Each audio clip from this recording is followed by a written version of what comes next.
Hey guys, it's Carolina here from KarolinasKrafts and welcome back to my channel. In today's video, I'm going to show you guys how I kind of cover some chipboard and make a little album.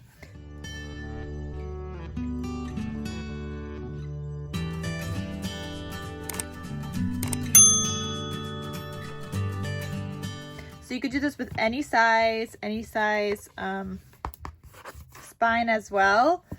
And I'm going to show you guys what I do and how I get my perfect mitered corners, because I find that to be the hardest part, literally. There's so many times where I have made an album just like this, only to find that there's like a little white piece here, and you guys see that strip of paper I had to use to cover it up, which is not a big deal because I'm still going to have some paper going around here, so you really won't see it that much. But I absolutely hate it, and it's just like another extra step that you have to do when you could just have perfect corners every time. So I discovered this tool, and this is not sponsored, guys. I did discover this tool. It's a corner miter tool. It looks like this. I did buy mine on Amazon, but I just checked and it's no longer available on Amazon, but you can get it from colorwayarts.com, and it's a corner miter tool. So I'm going to show you guys how I first make like the whole album and then how I miter my corners, and I'll have a link to that tool down below. But basically you need your chipboard and you need your spine. You need the paper that you're using. I do recommend a 65-pound weight paper just to cover the chipboard album. It's easier to work with and you're covering the album. So you have, with lighter weight paper, you have less, it's less likely to kind of rip on the edges. So this is what I'm using. I just stuck 2 sheets of gold together, and I'm going to be using these pieces right here.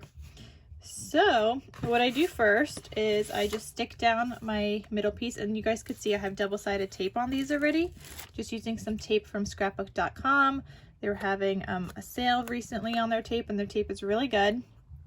So you're just going to lay this one in the center. And I kind of do it like on that spine piece.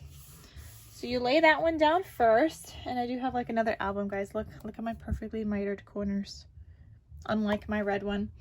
But anyway, so you lay that one down first. Then you want to make sure you want to line this up correctly, but you want to leave a little bit of a gap. So a trick for that is to take 2 other pieces of chipboard. You want 2 pieces. So just like this, I have 2 pieces.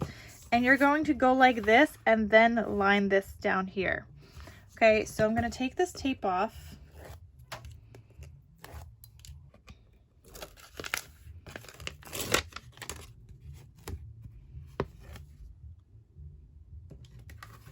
Okay, so I'm putting down my 2 pieces of chipboard right there.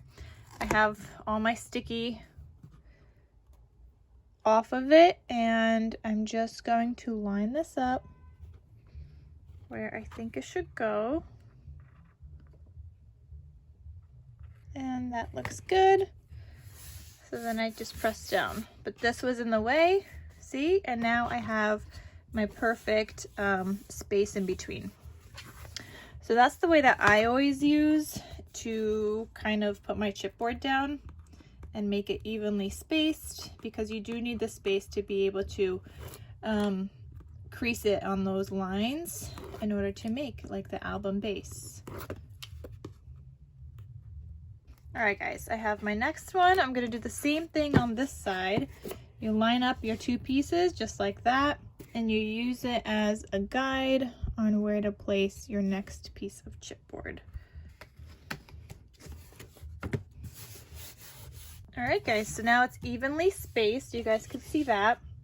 I am going to cut off some on the sides here because I don't need this much on the sides.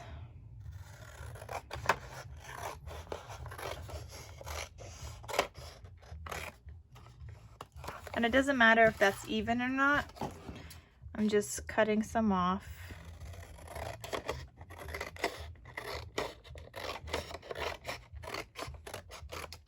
Okay, then I'm going to, I like to miter my corners first, and then put my tape down, because I feel like I'm not wasting tape and not cutting off some tape. You can put some tape down now, but I'm gonna do my corner mitering first. So you definitely want a mat, a cutting mat. So I'm gonna use that. I know mine's all destroyed. I'm gonna put my corner right here. I have the corner tool, okay? So I'm gonna line that up just on the corner. And then you wanna use a rotary cutter. This is just what it looks like. I could link this as well. And you're just cutting off that piece. And you're gonna have perfectly mitered corners later. It's gonna be so great. Okay, same thing here. And you could cut off a little bit more, as long as it's even with the sides, but I don't mind. Look how easy, right? You just do that on all your corners instead of guessing of where 1/8 of an inch is, because you need to leave some kind of a space when you do album covers and album bases.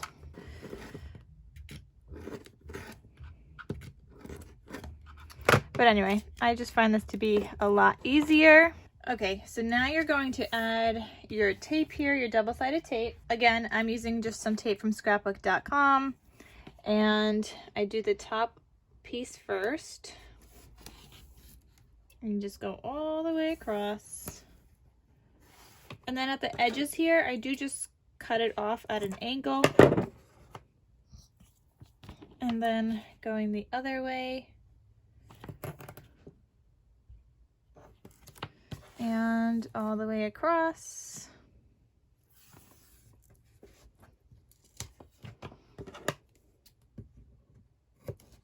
And I'm just going to put my tape all around before I start, you know, folding the edges.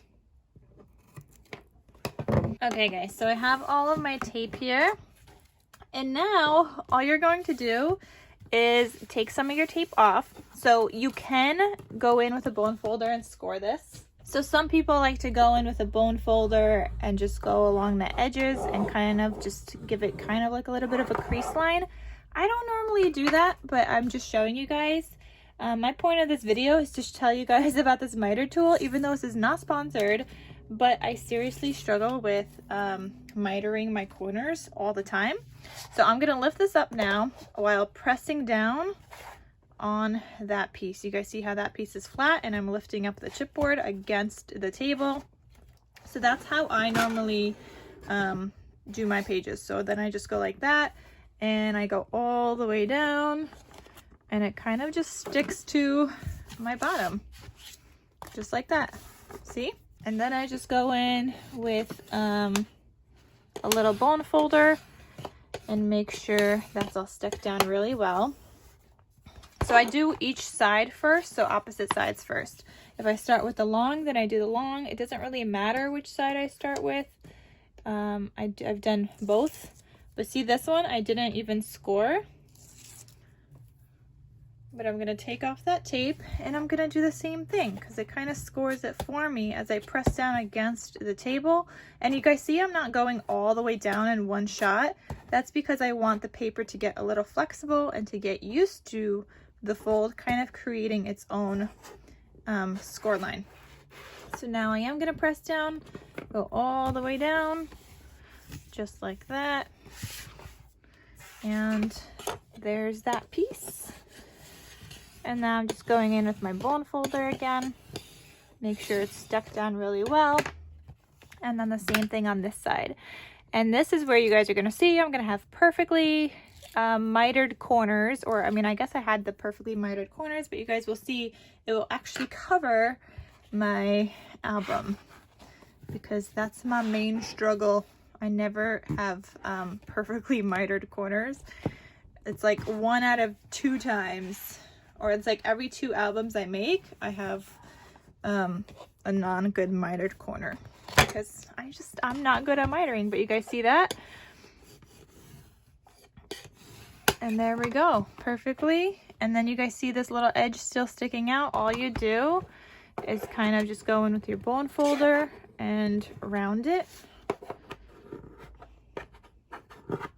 And that's it. Okay, so now I'll do this side.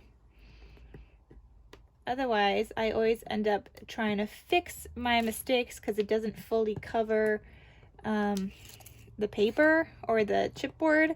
And I don't know why I struggle with that so much, guys, but I do. So in case you guys are like me, I wanted to show you guys this mitering tool because I seriously struggle with that every single time.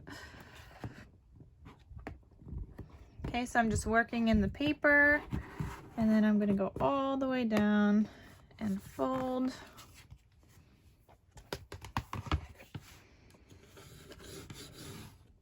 And then go in with my bone folder, and again, just around these corners. Okay, so there's that. Now this last piece, I'm just going to go in with a bone folder on those lines, the fold lines, or you know where that gap is a little bit, and now I'm able to fold it, and there is my perfect album. See? All right, guys, so I just wanted to show you guys how I do that because I have struggled in the past, including today. Before I even found this tool, I had it in my stash, and I'm like, I really need to find it and use it. So it's coming in handy, but you guys see already I like cut into it. It's fine though, it'll still work. But yeah, this is what happened earlier. I had to end up cutting some other pieces to cover the chipboard because I'm not a good miterer. So in order to prevent that, I found it for this tool, tried it out, and now I'm filming the video because you know, you guys need this tool if you guys struggle like I do. All right, guys, so thank you guys so much for watching. I hope you guys enjoyed this video, and I'll see you guys in my next crafty video. I'll talk to you soon. Bye.